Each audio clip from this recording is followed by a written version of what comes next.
Most people think staying together is the hardest part in the marriage. It is not. The hardest part is staying yourself while you are in it. Welcome to Unfiltered Presence. My name is Siddharth, and this is the place where we slow everything down and really talk about what's going on in our lives. Not as a coach, not as a guide, as a human to human, soul to soul. Let's begin.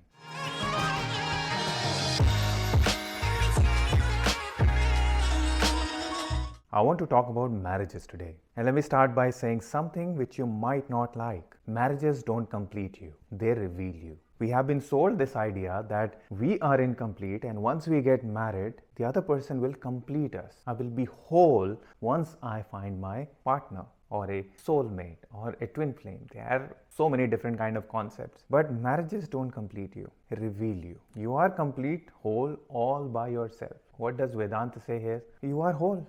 You do not have to feel incomplete, or there is nothing that can actually complete you, because we cannot complete anything which is completion itself. If something is already complete, can you complete it even more? You can't. So that's what Vedanta says. So you are already whole. But what do these marriages reveal about you? All your traumas, your wounds, your conditioning, your karmic loops, your karmic patterns, your attachment styles, all of that. You are carrying all of this within you as you enter that marriage, as you are taking those vows. You are bringing it into that marriage. And when you have to live with somebody 24/7, and after some time they know all your buttons, they know all your triggers, and then one by one all these patterns are revealed. They all manifest in your real life. Whatever you have been suppressing, whatever you have been carrying from the past. Marriage brings all of these things to the surface. Now you cannot ignore it. And that is not a failure of marriage. Marriage is doing exactly what it was meant to do, to help you find yourself.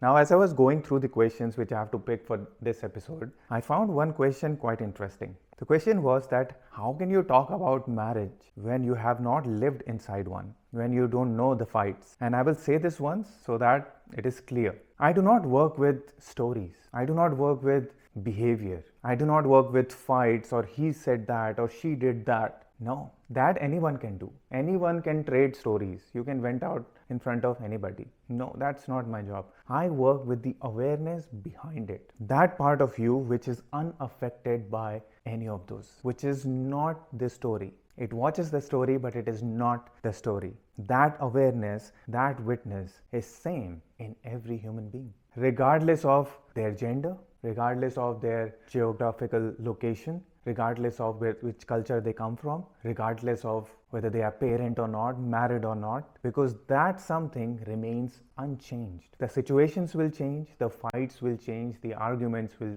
come and go, but that awareness never leaves, and I focus on that. That's the ground I stand on, and it doesn't move. There is a deeper version of it as well. At times people think that, oh, this is such a wisdom talk, such beautiful knowledge. This has nothing to do with the practical life. In practical life it doesn't work. When my body is tired, when somebody is triggering me, when I have to take care of my kids, then it is not helpful. It is all good in the books. The reason why it is in the books, because it is very practical. If your spirituality is not being implemented in your day-to-day lives, in these smaller moments while we are waiting for a bus, or you are waiting for feedback from the client, or you are sitting at home doing nothing, or probably somebody is arguing with you in mundane moments of your life, that's where spirituality needs to be implemented. That was the whole reason why it was there in the books. And that is the difference between awareness and embodiment. These days everybody is aware. You attend some courses or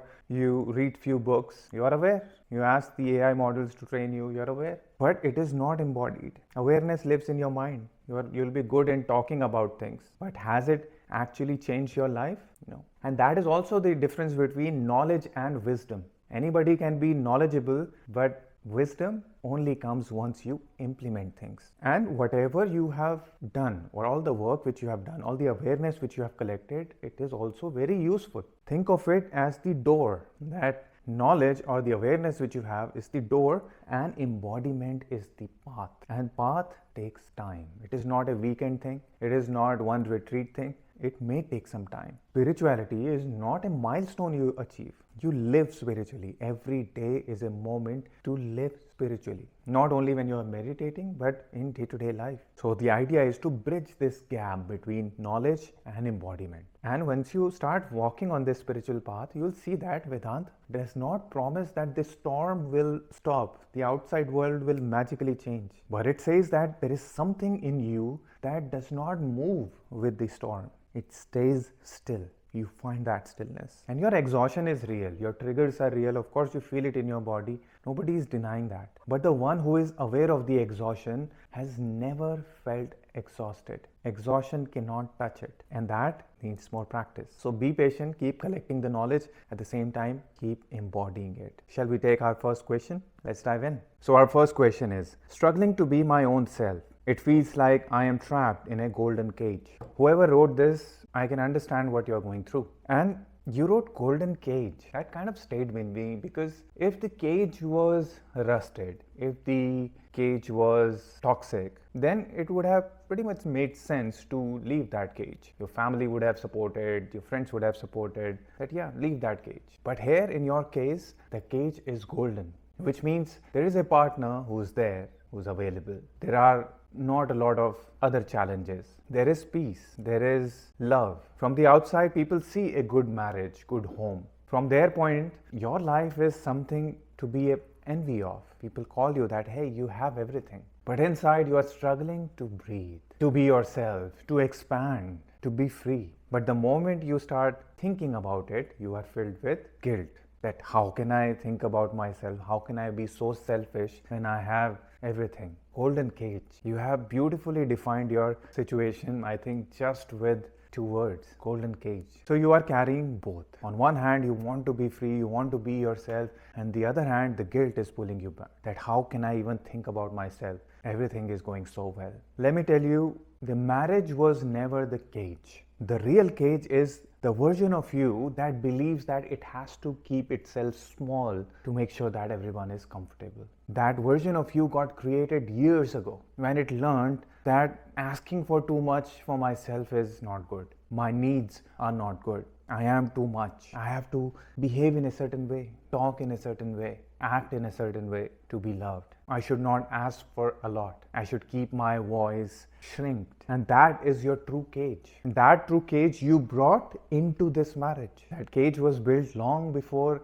this man entered your life. But inside the marriage, now you cannot hide from it. Now it is pretty much visible. The suffering is real. Because if you see what is really happening here, a golden cage or a cage will never destroy the wings of the bird. The bird can still fly. But the bird thinks that the door is locked. I have to be inside this cage. I cannot spread my wings inside this cage. What the bird will do? It will try to redecorate this cage. It will try to make its life more comfortable, shrink a little more, keep myself a little small so that everything goes smoothly, comfortably. You cannot make your captivity more comfortable. And you do not have to change the cage. The cage, like I said, was never in the marriage. It is within you. Your question is not how I can escape from this marriage. Your question is, where did I learn that I have to keep myself small to be loved? That I cannot be my true self in front of the others. Because until you see that, no matter how many relationships you try, you will keep carrying the same cage with you. It is not a marriage problem. It is not a man problem. It is a golden cage. And that cage you have built. That conditioning has built. And you are carrying it in every relationship. Right now, the bird is carrying the cage with it, wherever it is going. So start by remembering that you have the wings. And don't be afraid to spread them. And with time, people will adjust. People will see this new version of you. There is that possibility. Don't think of an extreme, either this or that. There is a possibility where you can be yourself. You can be a partner without losing yourself. And that's the path we take. Let's move on to our next question. Our next question is, I love my wife, but somehow I am not sexually attracted to her as she is to me. First of all, that is a very honest question. And as a man, I can say that you ask this difficult question and you are ready to admit something. And that speaks volume about what kind of a man you are. You absolutely care for your wife. You absolutely love your wife. And you want to make sure that you are not seen as a bad partner. You're not seen as a bad husband. And that itself is a great quality, I must say. And you're asking this in a spiritual space where everybody is talking about soul and energy, and this is the human aspect of spirituality. And let's address it. So, what is happening right now? You deeply love someone, but you are not sexually attracted to them. You deeply love somebody and you do not desire them. Let's put it this way. Love and desire, both are not always present at the same time, and they are quite different. When it comes to love, love comes with closeness. It grows with presence. It grows with space. The closer you get, the more safer, more familiar, more open you become in love. And when it comes to desire, desire needs a different mindset. Desire needs some mystery. Desire needs some distance. And marriages, by default, they kill the distance because you're living in the same household, you're sharing a bed, you're sharing a bathroom, you see each other tired, sick, stressed, and not at a very best at times. So there is no space of mystery. You become family, and family is the closest bond you can form with somebody. And often it is not that activated, it is not that charged. And what you are feeling is not a defect, it's just that things have become too familiar. The attraction did not die, it got buried under responsibility, the role of a husband. As a husband, I must do this. So somewhere underneath all those responsibility, all that pressure of being a good partner, sometimes attraction gets suppressed. It gets buried under. You stop seeing her as a woman and you start seeing her as a co-partner in this household. And I'll take this a little deeper because it is unfiltered presence. The deepest attraction between two people is never physical. The body is the doorway. Absolutely, bodily, you must connect. However, the real attraction is something deeper. It is the aliveness. It is the presence. When you are fully here, fully alive in that moment, not lost in your phone, not lost in the worries, not lost in the future planning, not lost in the pressure, and you actually see the person who is sharing this house with you. When you are being present, the attraction will reveal itself to you. And most couples, they do not lose attraction, they lose presence. They share the same room, but they never meet each other. Both are lost in their own heads. Two people living on an autopilot can never see each other. So my advice to you would be to focus more on your presence. And sexual attraction is no big deal as long as you have deep love. Just see that you are not putting too much pressure on yourself, and you are not also putting your partner on a pedestal. And focus more on being present. The attraction will come back. It has never gone anywhere. It is just suppressed. The desire which you are looking for lives in presence. And presence, you can always come back to this moment. This moment is the present moment. That's all you need to do. So focus more on that. The attraction will follow. Let's move on to our third question. I'm struggling to accept that this relationship karmic, not a love-based. Karmic, because probably it is triggering you. But you are pretty positive that it is not love-based. I can feel the pain behind these words because we all have been lied to. We were told that marriages will complete us. There will be a happily ever after. We were sold this story in fairy tales, in movies, in life itself. Two souls together riding the journey called life. And love itself is enough to move forward in this journey. We enter a marriage with this idea, and then what happens? Within few months or few years, we see a person triggering us. We see the person touching the wounds from the past over and over and over again. The exact same pain which you have felt all your life, you are still feeling it. And this person has the power to trigger that pain, to trigger that wound. And then a thought appears. What if this is something? What if this is not love-based? What if this is karmic? Something is absolutely happening here. But karmic, that's something we should be talking about. Marriages are karmic relationship. If you have heard my podcast episode of karmic relationship or divine relationship, all relationship are karmic. But now we have given it a term so that we can separate love-based and karmic relationship. But what is karmic here?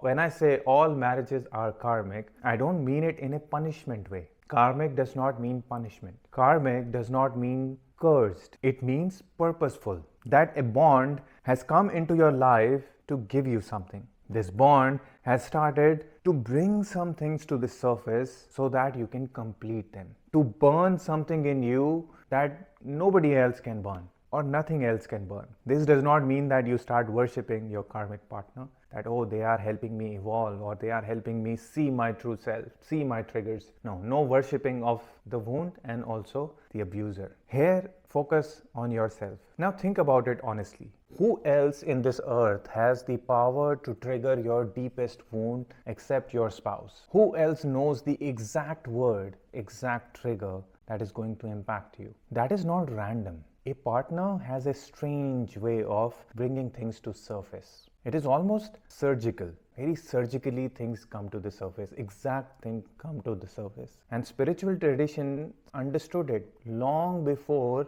the modern psychology gave it a name. They knew that marriages were not designed to give you comfort. It is there for your evolution. It is the fire where two souls meet and burn each other's patterns or loops without saying a single word. So when you say that relationship is karmic, not love-based, you are putting yourself in a position where it is either this or that. See, karmic is something which started long before this relationship. Karmic is something which you got when you were a child, which helped you shape your identity. That is something which you were already carrying before you got married. So that absolutely is karmic. Here you entered this marriage because of love. Initially, when you thought, hey, this is love. So love was the doorway. Now your past karmic patterns, they are getting opened once you entered this door. Karma is your classroom, and this is the work you do inside within you because you have been carrying it from your past. So your choice before you can decide anything about what kind of marriage it is to work on your own karmic patterns.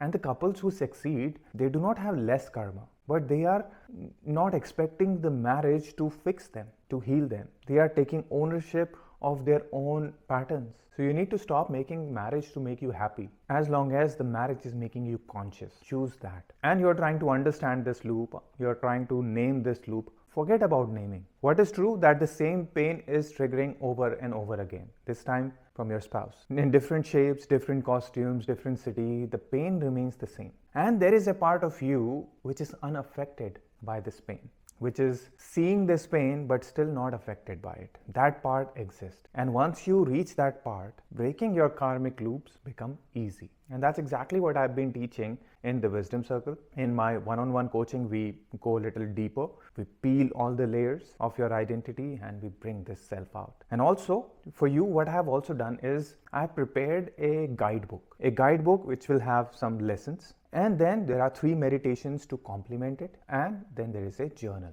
What this guidebook is going to do, it will help you see your patterns very clearly. And also, what is that something in you which is not affected by any of these situations, any of these loops. So I'll put the link in the description. Go ahead and check it out. I have kept the price very minimal. Do it yourself, listen to the meditations, focus on the journal. And if you are ready for more work, I have also added a add-on in it. In the add-on, I have made a 40-day practice, a 40-day sadhana. So it will have the exact practices which you need to follow for next 40 days to help you come in a habit. And then it also has 3 additional meditations, including the one which is going to dissolve the loop. So do check it out. I'll put the link in the description. Coming back to your situation, karmic or love-based doesn't matter. It is triggering something real in you, and that real you need to work on. Otherwise, you may change this partner. Oh, this one was karmic, next one would be better. You'll carry the same patterns there. They are your karmic patterns. The other person is only showing the mirror. It is only triggering you so that you can see.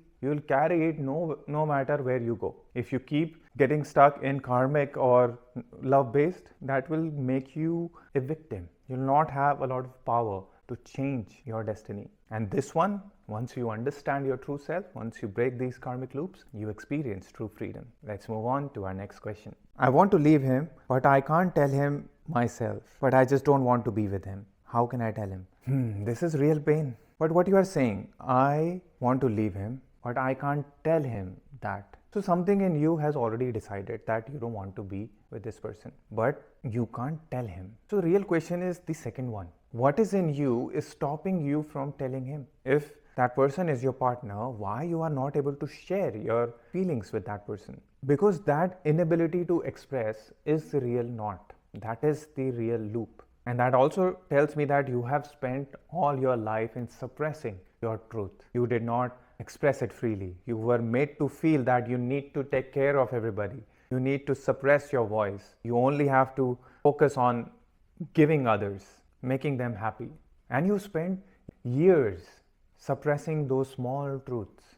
Now, when you have to say the bigger truth, of course, you can't say it. That silence was there before this man walked into your life. Leaving him is not going to magically change things.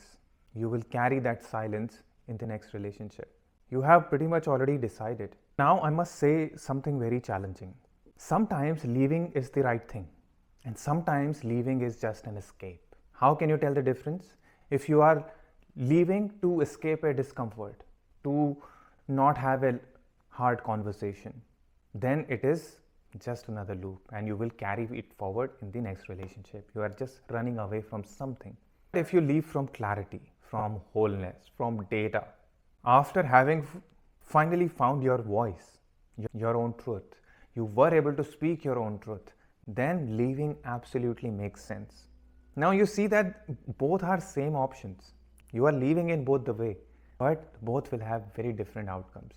One is going to repeat the same pattern in the next relationship, and the other will make you free. It will set you free. So before you can decide anything, whether to stay or not, find your voice first. Not to change the outcome. Outcome is same in both the cases. But to change who you are. And that matters. That's a fight worth fighting for. Say the right thing. Say what you wanted to say for all these years. You owe it to yourself. Sit in the discomfort which you have been avoiding for years. And from that honesty, you take your decision.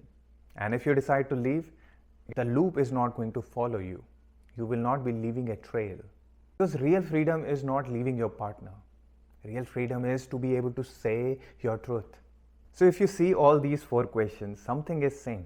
A person who feels caged, a person whose desire has faded, a person who feels that the marriage is karmic, and the person who wants to be free. If you see, they are day-to-day marriage problems. But the problem is not in the marriage itself. It is in the person who entered the marriage. In all these 4 situations, a person is looking at the marriage as a thing to solve. But marriage does not have the problem. Problem is in the person who is married. What they are bringing into that marriage. The bird has to remember its wings. The lover needs to be more present. A student has to stop expecting the classroom to be a honeymoon, and a silent one to find their voice. Not one of them is about the other person. Every single one of them is all about coming home to your own self. And that's what I work on. Not on what they said, what she said, what they did, is it this or that. No stories, who you are. And if you come to me, you can't hide away behind the labels. I can see you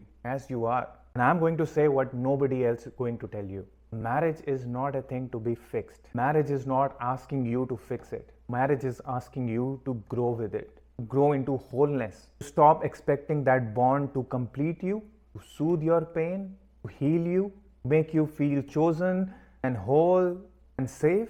That expectation we need to stop putting on marriage. That it is your own responsibility and your partner's responsibility. Both individuals need to take ownership of their own patterns, what they brought into the marriage. The moment a whole self enters the marriage, it will flourish. You both will grow as nobody else can. The marriage transforms you without you managing it, you fixing it. The freedom you are looking for is always inside you. It has always been. And in every relationship you had, and even right now, there is a part of you which is unaffected by everything. Until next time, do take care of yourself and comment below if you have any question. I would love to answer it in the next episode. And do check out the new guidebook along with the bundle. I'll put the link in the description. Do take care of yourself, and I will talk to you soon. Goodbye.